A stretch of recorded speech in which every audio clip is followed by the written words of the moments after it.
The following is a presentation of Muddy River Sports.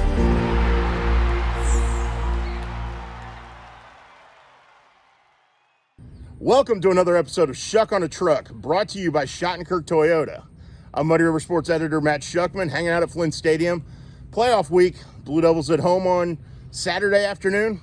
This guy's going to talk about the Blue Devils, their preparations for West Chicago, and everything else going on. Quincy High School coach Rick Little. Okay, let's start this over. Welcome to the first edition of Schuck Held Hostage on His Own Truck. I'm your host, Rick Little, and I'm currently holding Matt Schuckman hostage on this truck. So, Matt, I'm taking over. You sit back and do what we do, all right? So okay. Answer some questions. All right. First of all, obviously this is exciting. I get to hold you hostage. You don't get a chance to do this very often, so I want the listeners to hear what we want to know. All right. So you'll understand what's going on, who's in charge. You understand? Do you understand? I understand. Yes, sir. Yes, sir. Yes, sir.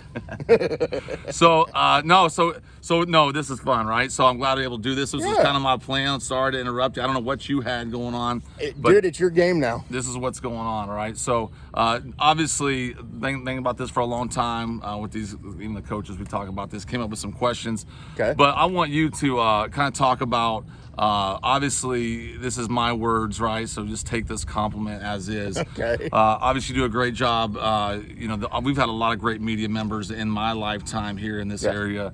You are second to none. Those are my words. I believe that. Thank you. But you're awesome, right? But sometimes I don't know. I know as a coach, I feel great pride, as all the coaches do, in being a great I think a mentor in these kids' lives. But you have such a great influence on how you project our young student athletes from all over the area. And I just do you understand? Do you grasp that what you have in front of you? Yes and no. I mean, I never want it to be about me. I know when we talked about you taking over this one of those days out here at practice, I don't want to be in the spotlight. The kids belong in the spotlight. The coaches belong in the spotlight. But my point of emphasis throughout my career has always been make sure to do what's right for the kids, and to let them know, hey, learn to talk to the media. Because if they can sit and have a conversation with me, they can have a conversation with a potential employer down the road. Absolutely. And that sort of stuff. And to me, that's the thing. And I never want them to feel they're being interrogated. I want them to feel like they're having a conversation with me. And you see it with the way your guys interact with me. They come up and talk to me all the time. Yes, sir. Yes. And it's not, oh, okay, the tape recorder's on, I got to act differently. They act the same. And I appreciate that, because I hope they sense that. I hope I make them feel comfortable. Well, again, I know this is always tough talking about yourself, but I certainly want you to know, and I'm not just speaking of Quincy High football, I'm talking about, all of our sports in our schools, certainly around the area. Obviously, we respect and thank you for what you do. So, how about some questions, all right? All right, let's go. You're on the hot seat. Okay, so how about this one? Favorite youth coach growing up? Favorite youth coach? So forget high school, forgetting that. So there's two that come to mind right off the bat. Ted Schofield coached me in basketball and baseball and some other sports when I was at St. Mary's grade school. Ted was a great guy. Damn, is a great guy. I say was, but he was a great. He let us play the game, treated us the right way, had fun with him, taught us a lot, taught us just how to interact with people and that kind of stuff. He was great. The other one was Bob Cook. Bob Cook was a judge here in town, Judge Robert Cook.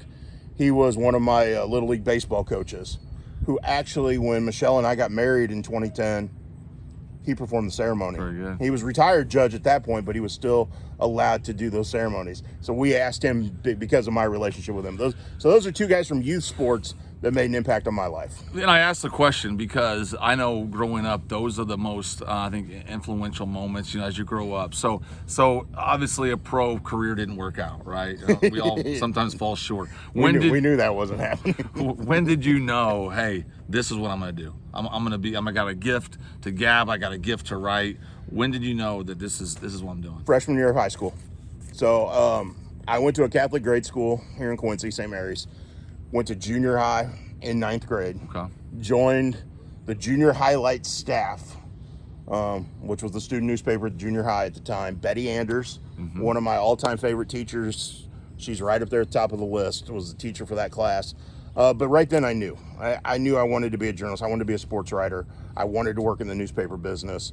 But then by the time I got to be a junior in high school, I got hired at the Herald League part-time, and it all just fell in place. Speaking of the Herald Whig, all right, so first article you ever wrote, do you remember for the Herald Whig?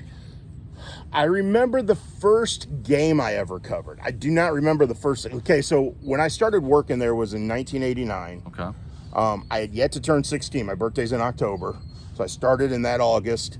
I could only work Saturday afternoons till 7 o'clock because I couldn't work after 7 o'clock because of federal laws. Gotcha. Work child labor laws. So I remember going in and back in that day, coaches would call in with results. You'd answer the phone call and you type up 3 or 4 paragraphs. But I remember that spring, Don Krim allowed me to go out and cover a baseball game. It was the first game I covered, and it was at Quincy, Notre Dame. And then that following fall, I covered the first football game, and it was Pittsfield against Louisiana at Pittsfield with Kurt Simonson as the Pittsfield coach and Tony Gishwinder as the Louisiana coach. And I remind Coach Gishwinder of that every time I see him at a Hannibal game because his son's now the Hannibal coach. So you were Justice King before Justice King. Yes, there you go. There you go. There you go. I just didn't take selfies all the time. We didn't have that ability, right? We didn't have that. We didn't have cell phones. All right, okay. Let's change topics a little bit. All Okay. right. Obviously, you cover a lot. You get this area, you know this area. Best pregame ceremony outside of Quincy. Okay, I've everybody knows that the Blue Devil ceremony would take the top notch there. Ooh, best pregame ceremony. Come on, man. This is hard. This is tough because I'm trying to think of. You know what I like, to be honest, is Camp Point Central football when they run out between the kids, and Brown County football. Brown County football, especially when they had the Harleys going. The Harleys. That's tough to top. I mean, yeah, Brown County takes the cake with the Harleys and that. I mean, that facility is perfect, and Rick Kunkel and that crew to the Sting Squad. And I'm not just saying that because your brother coaches there. That's great. But it is. They do a phenomenal job of that. Man, that field is taken care of so great, and the atmosphere they build, and it's fun. It was funny. Last time I was up there for a game, I pull in the parking lot, and I got there early. And as I'm pulling through the parking lot, there's an older couple walking into the gate, and they look over and they're, oh, look, Schuck on a truck. Now they're going to say, look, Schuck sabotage on a truck. There you go. So how about held that? Hostage. Absolutely. Yeah, I'm hostage, not sabotage. Yeah. Hostage. Come on. That's why you are, man. You fix things. I appreciate that. All right, how about this one? How about best Cinderella story, all right, that you have covered? This was tough. This was. Ooh, wow, that's a tough one. It is a tough one. Best Cinderella story. I don't know if I'd say it was a Cinderella. Like, I knew this would be layered. I knew it would be, right? Because there's a. You got to think of. I'm going 25 years worth of stories. And what are we talking about? We talking about worst to first? We talking about worst to respectable? Right? There's a lot. I mean, I look at the 2003 Quincy High School football team. Before that, it had not been good. They got to the playoffs. Had to go to East St. Louis in that first round of the playoffs, but they made the playoffs. That was just a huge accomplishment. And we know some of those guys, right? Yeah, exactly. Alex Douglas, Justin Gum, some of those guys. No question. They did a great job. Just a couple years ago, the Liberty Boys basketball team, I know they were favored in this area, but to get to second place in state was pretty impressive. How about the Brown County baseball team a couple years? Like, those are the most recent ones I think of. How about, this is me now answering your question. How about Coach Carruthers' Menden basketball team? In 2014. Now maybe my memory's not serving me. They've had a couple, but I mean, no question about it. It was the year they played Moose Heart. Yeah. And maybe they're good all year. Maybe my memory. But I think that's a good one. I think one that you go, wow, that team made it to state. I think there's some of that. Like there's the unexpected teams that get to state and you go, oh wow, they just did that. Yeah. Hey, a couple more here, all right? So maybe you did this list with Chris Stewart, maybe, all right? But the favorite sports movie?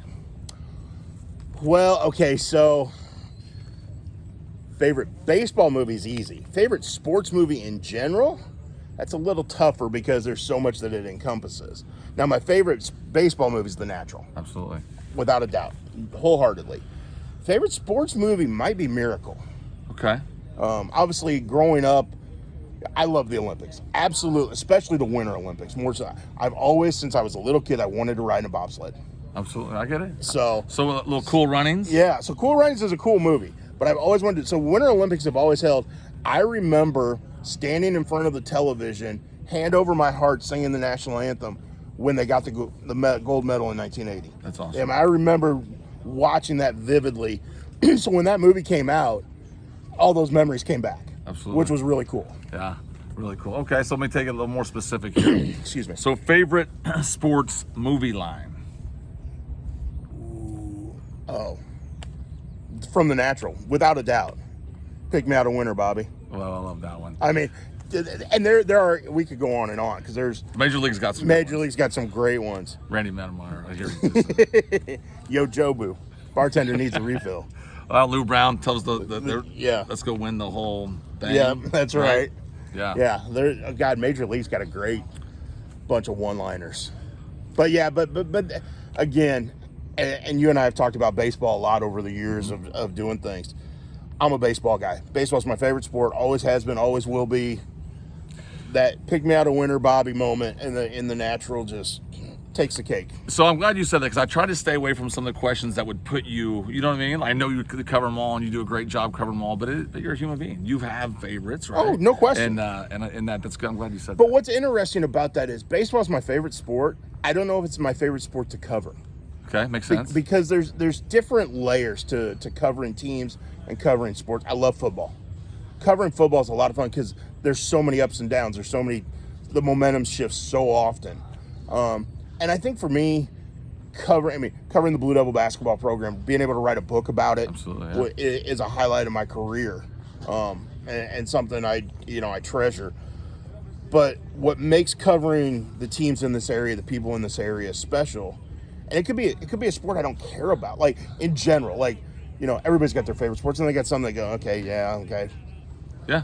But it's the people. Like if I go out to something that I'm either not used to covering or not familiar with, it's okay because it's the people I'm writing about. It's not always the sport itself. And I think that's what I respect about what all you guys do is there's sports I'm very, very familiar with. Yeah. Oh, no. And then there's no doubt. ones that I would be like, I need a little help here, right? I need some help. So, I think obviously you do a great job with all Well, of it. I think certainly on the college level right now here in Quincy with lacrosse. Yeah. I don't know anything about that. Yep. I've watched Major League Lacrosse on ESPN back in the day, late at night, but I don't know anything about lacrosse. No. But the people allow you to write stories. Yeah. No, well, Schuck, I appreciate it. I certainly have a practice to go to, but I want to do this for a long time. I find the history of all this stuff is very intriguing, very interesting to me. And you and I end up talking about whether it's about stats or games or stuff. You and I end up talking history a lot. A lot. Which is cool, which I always love those conversations. And I know every now and my wife will be like, you were on the phone a long time. And I'm like, we had lots to talk about. Yeah. No, I definitely appreciate it. I've always wanted to do this. And there's a couple other guys I want to get on here with you. So okay. I don't know if it'll happen or not. Well, one question you didn't ask me, and well, you sort of asked, but I didn't answer it the way, now that I look at it. Okay, so the youth coach question. And the two guys I talked about, Ted Schofield and Judge Cook, without a doubt are up there. But then you get to the high school level or something. There's two guys that I played for my freshman year that I will take to my grave as my two favorite coaches of all time. And I am incredibly blessed on Friday nights here at Flynn Stadium to sit with one of them. Mm-hmm. And that would be Jim Wassman. Max Miller's the other. And I've written about Max before. But those two guys have had an impact on me. I mean, I still call them coach to this day. And being able to sit down here in the end zone on Friday nights when you guys are playing and talk to Coach Wassman has been, and Coach Dickens and Coach Quintero are down there too. So it's a lot of fun down in the end zone. But that opportunity to sit there and talk to Coach Wassman, well, and I'm glad it's something I treasure. And I'm glad I asked it the way I did because I learned something. Because that's what I thought you would answer, right? And again, and more so, I guess in my mind, I'm thinking, growing up youth baseball. And that's the way I took it. But as my head's spinning as we're going through this, I knew I wanted to mention those guys. Yeah, absolutely. Because again, Coach Wassman has been decades of kids around here. Max Miller too, and Max Miller and I had a great time when he was AD of working together at Quincy High School, and again. Those two guys they set the bar incredibly high, at least for me. And I don't know if I can adequately explain how special Friday nights are sitting out here talking with Coach Wassman. I'm going to get him on the truck. That has to happen. And maybe even to entice him more with his own sandwich, the Wassman sandwich. The Coach Wassman sandwich, which I did see that Chris Dewar went and sampled. I haven't gone yet. Have you? I've not gone. As a team, we were going on Friday. Okay. So I'm excited about that. I'm as excited to get a picture with the sign. Yeah, Does that make sense? Yes. But no, in talking about both those guys, Max Miller is why I'm here. Yeah. Right? And so it's Right. really cool relationship between Max and I.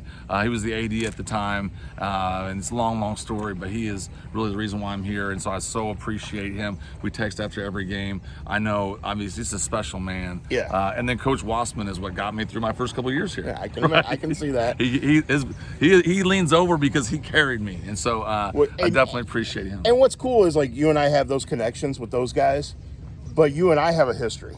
Yeah. And what a lot of people may not know, excuse me, was when you were in the process of applying for this job and interviewing for this job and stuff, my wife was then my girlfriend was living in Chicago. And I'm on my way back to Quincy, and I'm coming around Bloomington, and you and I are having a conversation about the job and about what it takes. And I mean, you and I have had that relationship It's special for a while now. It's special, and like this community's special. Obviously, there, we talked about yourself, but there's so many great media members that I so am appreciative for, and like I said, you're at the top of the list. But I'm glad I got to do this. So am I no longer hostage? You're no longer hostage. You're no longer hostage. This is something that even today I asked a lot of people. Well, you came prepared. I mean, I did. You had your note card. I did. I was careful though, because I didn't want to pin you against anything else. Like sometimes questions are hard, right? Yeah. Like, what do you like better? Ice cream. Rick Little or Tom Little. Right? Yeah, you can't do that. I mean, you can't do that. So no, because I don't want to make him mad. No, and I don't know if there's an answer, right? We can like everything equally, but no, awesome. I'm glad I got to do this. This has been your first edition, maybe not your last. I'd like for area coaches, maybe they could do this too. It's open now. Of Schuck held hostage on his truck for Rick Little. All right, my guest Max Schuckman. Thank you for listening, tuning in. As always, appreciate it. And yeah, I don't know how to end this, Matt, but I'll send it over to you. This has been another episode of Schuck on a Truck. Actually, Schuck held hostage on his truck with Rick Little and Matt Schuckman. Brought to you by Schottenkirk Toyota. Playoff football's this weekend. Make sure to get out to Flint Stadium. Should be a great atmosphere. Appreciate it. Muddy River Sports. Our home, our sports.